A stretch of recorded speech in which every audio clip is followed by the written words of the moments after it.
Live from WRAL News Headquarters in Raleigh, your number one source for local news. WRAL News, coverage you can count on.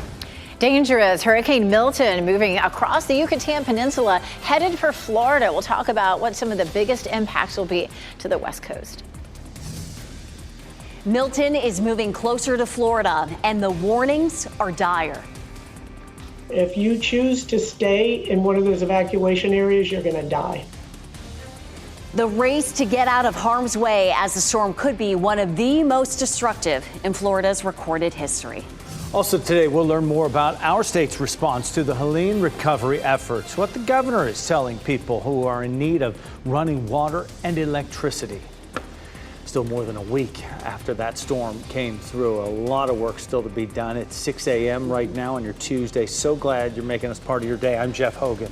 And I'm Renee Chu. Western North Carolina trying to recover from Helene, and so was Florida, but now they're preparing for another Hurricane Milton. Let's get the newest information from meteorologist Elizabeth Gardner, and the intensity still a Cat 4, close to a Cat 5. Yeah, 155 and 157 would make it a Cat 5. Of course, yesterday it underwent a rapid intensification, and it went from 100-mile-an-hour winds to 180. We're going to talk about where that kind of ranks in terms of strength of storms in the Atlantic. It's moving northeast at 12 miles per hour right now, 560 miles southwest of Tampa, Florida. And you can see it does mostly remain Cat 4. It may sort of, pop between 4 and 5. It'll be a very powerful Cat 4 as it heads toward the coast of Florida. Then it may run into what we call wind shear, which is strong winds in the top of the atmosphere that can tear storms apart. That could weaken it slightly. But the thing about this storm is it's going to be so huge coming across the Gulf of Mexico. It's going to be able to pick up a lot of water and push it into the coastline of Florida. And that's going to be the biggest threat there, is the storm surge of 10 to 15 feet, especially from Tampa southward. Then it moves back out into the Atlantic and well away from North Carolina. We will have almost no impact here or in the mountains, and it'll be really minimal along the coast. And we'll talk more about that coming up. But of course, a hurricane warning in effect for much of the West Coast and even central Florida there. For us, today is the day that we start to see a really pleasant fall feel to the atmosphere. Just a couple of clouds up there this morning in downtown Raleigh. 58 is our temperature right now, so dropping nicely. A few 60s still down to the south, but a much cooler morning than we saw yesterday. And it's a touch breezy too. A nice afternoon with temperatures in the mid 70s. Of course, we'll talk a lot more about the threats from Milton coming up. Ken? All right, Elizabeth, at 6:02, we want to start with this live look at I-40 and Harrison Avenue. The eastbound lanes coming into the capital city moving away from us this morning. Traffic moving at a nice steady clip. As you can see from our live traffic sensors this morning, no major incidents to report, all free and clear this morning. That's good news, especially if you're getting ready to head out. And if you are, go ahead and tune us in on the radio, 101.5 HD3. You have a couple of options as well as 99.3 FM in Raleigh and 96.5 FM in Durham. And breaking news we are following out of Durham. A man was rushed to the hospital after an early morning shooting there. Nick Perlin is in the WRAL Breaking News Tracker. Nick, what are you learning about what happened there? Well, Jeff, we know that this happened at around 4:50 this morning. One man was taken to the hospital, and police behind me are actively trying to figure out what exactly happened. I want to get behind the camera, and I want to show you because there's some evidence here that they already have taped off. And as I zoom in here, you're going to see 30 evidence markers, or at least roughly 30 evidence markers here. At least 30 evidence markers here. Again, this happened around 4 this morning. One man was shot and was rushed to the hospital. We're still working to find out if that person's going to be okay. We're also trying to find out if Durham police know who fired that gun early this morning. We'll stay on top of this and we'll let you know what we find out. Live in Durham, Nick Perlin, WRAL News. Time is running out for people in Florida to get out before Hurricane Milton arrives. The National Hurricane Center warns it may be one of the most destructive hurricanes on record for the Tampa Bay region. Evacuation orders are in place for several counties. Highways are clogged as people try to leave and supermarket shelves are emptied. Tampa's mayor issued a dire warning to people who choose to stay. This is literally catastrophic. And I can say without any dramatization whatsoever, if you choose to stay in one of those evacuation areas, you're going to die. Milton could bring a storm surge of up to 12 feet to the Tampa Bay region. Obviously, they're taking that very seriously in terms of the leadership there, instructing people regarding evacuations. I want to show you the roads this morning in Florida right now. This is a look at I-75 there. This runs through Tampa, in fact. And you'll just see in the right lane over there all those cars that are in their particular lane. And I believe it's the northbound lane here, because this is the southbound camera, which typically is the one that's closest to the camera here. Another look at a different road here. Let's go and pull up this camera. This is I-48 there. Again, just seeing all the activity regarding the people who are on the roads at this early on a Tuesday in October. Let me show you a little bit about flights right now, because that's another thing that we're watching carefully here. This is the misery map, sort of giving you a look at how the cancellations and delays look across the United States. Currently 20 cancellations and 11 delays right now. In terms of here locally, we're talking about maybe 7 total that we're seeing at RDU, most of which are coming from Tampa. The last thing I'll leave you with here is just a look at the airports that are suspending operations ahead of Milton in Florida, including St. Pete, Clearwater in Orlando, and Tampa's International Airport. The breaking news we're following right now: a person is dead after being hit by a car in Durham. The crash happened on 15501 near Hillsborough Road just before 9 last night. Police say 73-year-old Lester Battle stepped over a guardrail and onto the highway, and then the driver of a Honda Civic hit him. The driver stopped and called 911, but Battle died at the scene. The driver is not expected to face any charges. Today, Governor Roy Cooper will tour more devastated communities in western North Carolina. He'll visit with volunteers who are helping with the relief efforts in Burnsville in Yancey County and Spruce Pine in Mitchell County. We'll also get an update this morning at 11 from leaders in Buncombe County, where Asheville is located, about the recovery efforts going on there.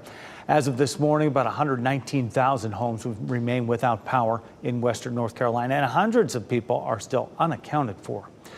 Today, a major donation drive wraps up at the state fairgrounds. Wake County Sheriff's Office is gathering items there as people here in the Triangle are trying to help. WRAL's Kelsey Coffey joins us live from the fairgrounds this morning. There are still some items that folks need there in the mountains that can be dropped off today. Jeff, there's still a huge need out west, so this morning folks can bring some donations here to the state fairgrounds. The sheriff's office has already filled 4 of these 26-footers of supplies, so that's 10,000 pounds of supplies per truck. And this morning, the sheriff's office is asking for your help to fill up another one.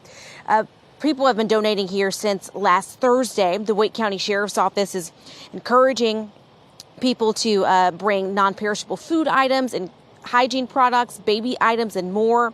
They're partnering with law enforcement agencies in western North Carolina to distribute supplies to people in need. You can drop off your supplies here at this parking lot on Blue Ridge Road and Hillsborough Street. Donations will be accepted from 8:30 until 4:30. Kelsey Coffey, WRAL News, live in Raleigh. Today, we'll learn the next steps in a plan to improve passenger rail service in and out of Raleigh. A map will show you what's in the works here. The S-Line Rail project will introduce a high-speed passenger rail route between Raleigh and Richmond, Virginia, with stops in Wake Forest, Youngsville, Franklinton, Henderson, and Norlina. The direct route would be cutting about an hour off the current travel time. Today, representatives with DOT are expected to address the beginning phase of the S-Line, which is connecting Raleigh to Wake Forest. Passenger service is expected to begin in 2029. City leaders will get this update during their 4 o'clock work session today. This morning, Cumberland County Schools leaders will vote on a deal with the town of Hope Mills for more school resource officers. That new deal will add 6 SROs and traffic control officers to schools in Hope Mills. The district and the town reached a deal in July after the Cumberland County Sheriff's Office said it would no longer provide the district with officers. Fayetteville police have 9 SROs working in high schools this year. The election season is entering its final stretch. We are now just 28 days, exactly 4 weeks from Election Day. Can you believe it? The presidential candidates are making their final pushes to rally their supporters to the voting booths, including here in North Carolina. Vice President Kamala Harris sat down for a one-on-one interview with CBS's 60 Minutes that aired last night. During the interview, she addressed criticism that she has changed positions on many key issues, including immigration and Medicare for all. In the last 4 years, I have been Vice President of the United States, and I have been traveling our country, and I have been listening to folks and seeking what is possible in terms of common ground. I believe in building consensus. In terms of Harris criticized former President Donald Trump for backing out of his own 60 Minutes interview. The broadcast says Trump's campaign canceled a sit-down interview at Mar-a-Lago. Former President Donald Trump is doubling down on his comments that the Biden-Harris administration's response to Helene recovery in North Carolina has been weak.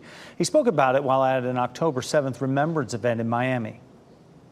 This has been an amazing period of time, but the response has been very weak, unbelievably weak. Nobody's ever seen such a weak response, so we have to get a strong response. And now we have another one coming, and it looks like it's going to be a whopper. In the past week, Trump claimed the federal response to Helene relief has gotten universally negative reviews, but it has been praised by many state and local leaders, including Republicans.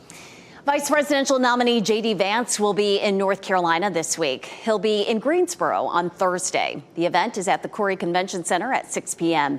Vance was in Charlotte and Raleigh last month. Democratic vice presidential nominee Tim Walz is on the campaign trail in California over the next couple of days. Kansas City Chiefs are still perfect in the NFL season. They beat the New Orleans Saints last night on Monday Night Football. 26-13 was the final.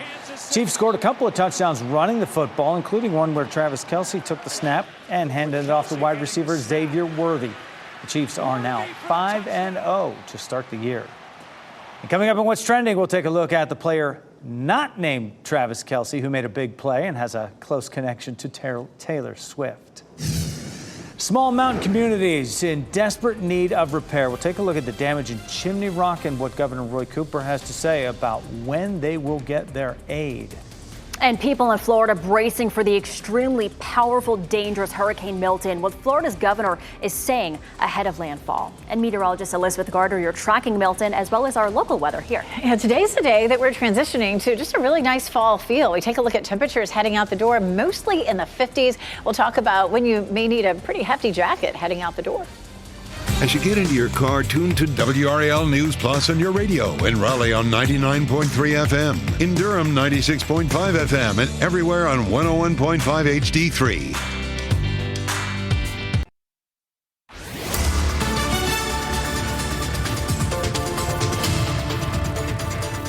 6:14. Let's start with a shot right here in our backyard of our tower. And you can see just a little bit of cloud cover behind it. As the sun comes up this morning, we should see some beautiful sunrise views with just a little bit of cloud cover out there. Notice the temperatures as you're heading out the door are at least 5 degrees cooler than they were yesterday. That puts us down into the 50s in a lot of places. 54 Lewisburg, 57 Tarboro, 55 in South Hill, 59 in Irwin. So it's a cool start out there this morning. You'll feel it as you're walking the dog. Humidity has dropped nicely. So we are now stepping into this beautiful fall weather that will be with us for the rest of the week. We'll see a high of just 75 this afternoon, so feeling great.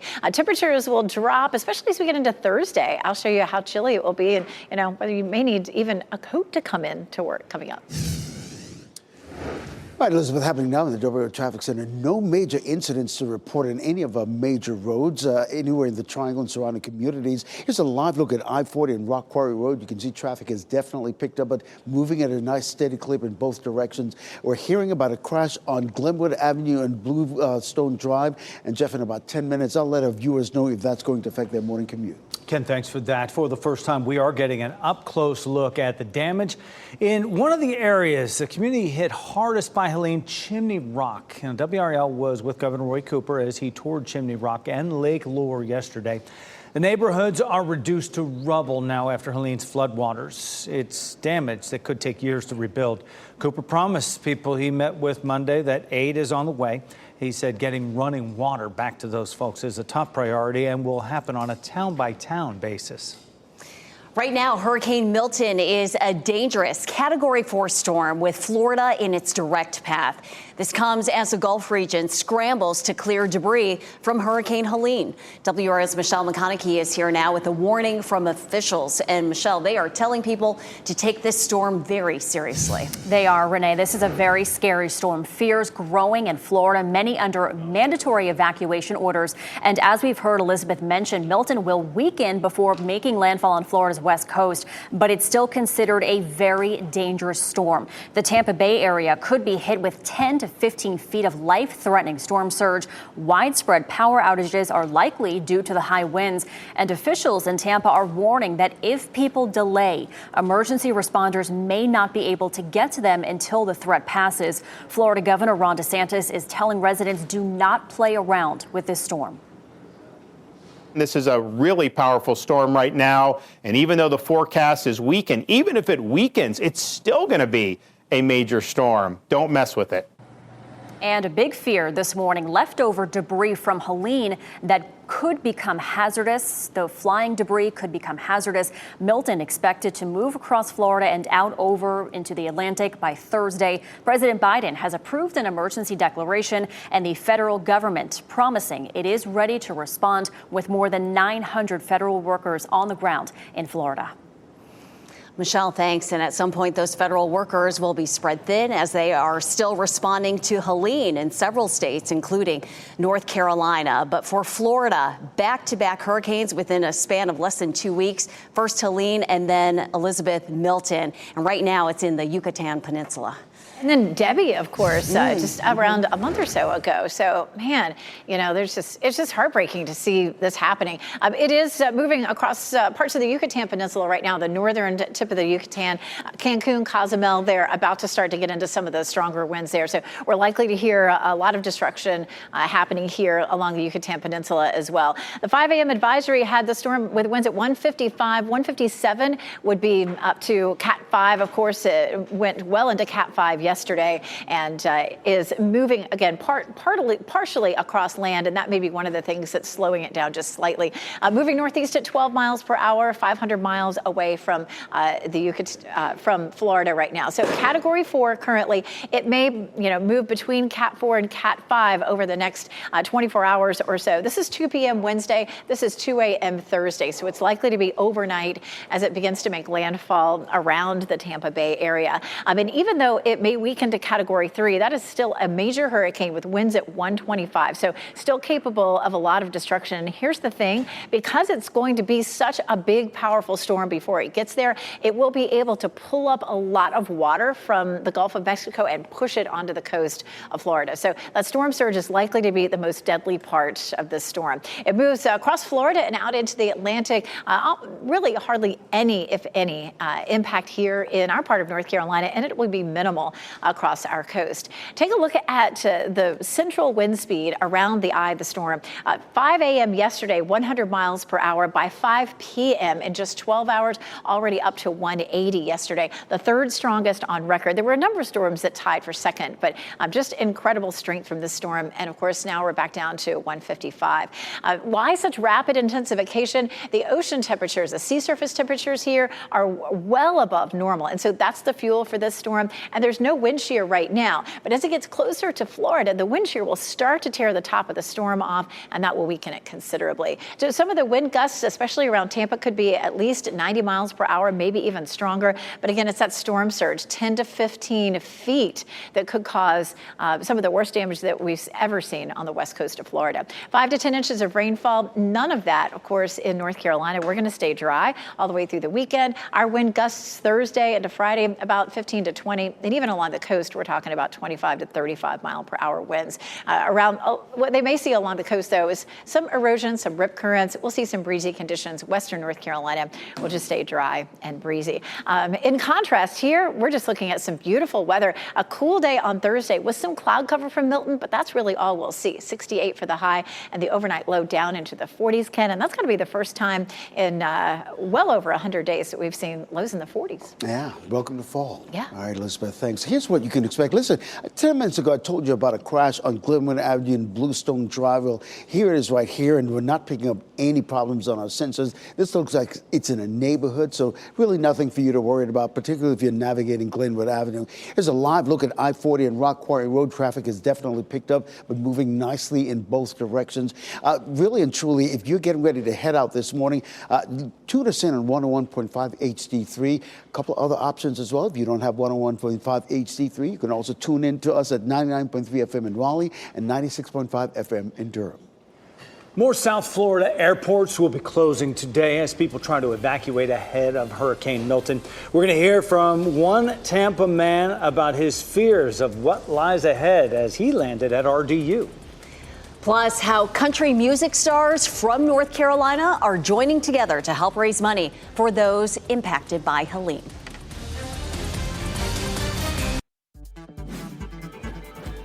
This What's Trending report, sponsored by Rug & Home. Okay, so Travis Kelce wasn't the only person on the field last night with a connection to Taylor Swift in the game in Kansas City. Ken Smith here now with What's Trending. Ken. Okay, so let's set this up for you guys. Colin Saunders of the New Orleans Saints intercepted Patrick Mahomes in the third quarter. Saunders' brother Cameron is one of Swift's backup dancers on the Eras Tour. He was on stage with Swift and Kelce when they performed together in London. How about the big man rumbling with that? This is so fantastic watching this. Not just the connection between, his brother would being a backup dancer, but this guy's got some moves of his own. Look at this. Rumbling, and he played 4 seasons with the Kansas City Chiefs with Kelce. And he's got 2 Super Bowl rings as well. So he wants to rub that right in their face. Yes, that's a big man balling right there. No doubt. Hey, let's stick with the sports scene. Today is a big day for hockey fans. The NHL season kicking off tonight, but the Florida Panthers are already celebrating. Well, you can say they're continuing their Stanley Cup celebration. Last night, the team unveiled their Stanley Cup rings on social media. The ring features more than 500 diamonds, among other gems. Quite the bling, I'd say. Very much so. And yes, it even features the team's unofficial good luck charm, a rat. The Carolina Hurricanes have Hamilton the pig as their, unofficial mascot. Very true. Well, Panthers have a rat. There you go. There you go. Ken, thank you. Your dream of winning a Mega Millions jackpot will soon cost more. The cost of a ticket will go up to $5 in April of next year. Right now, they are $2. Lottery officials say they will also improve the odds of winning, and jackpots will be larger. Powerball has not announced any plans to increase the cost of its tickets. Evacuation orders are in effect in Florida ahead of Milton's arrival. This is a live look right now. I-75 North in Tampa. This is not normal rush hour traffic. There are folks evacuating. We've been watching this all night long. Those long lines of drivers getting out before the storm gets there. They have not stopped. It's looked like this all night. The rush to get to safer places now. And as you're headed out the door, you might need a jacket. Our temperatures are anywhere from 52 in Roxbury to 61 in Fayetteville. I'll show you when temperatures will be even cooler as you head out the door. Coming up.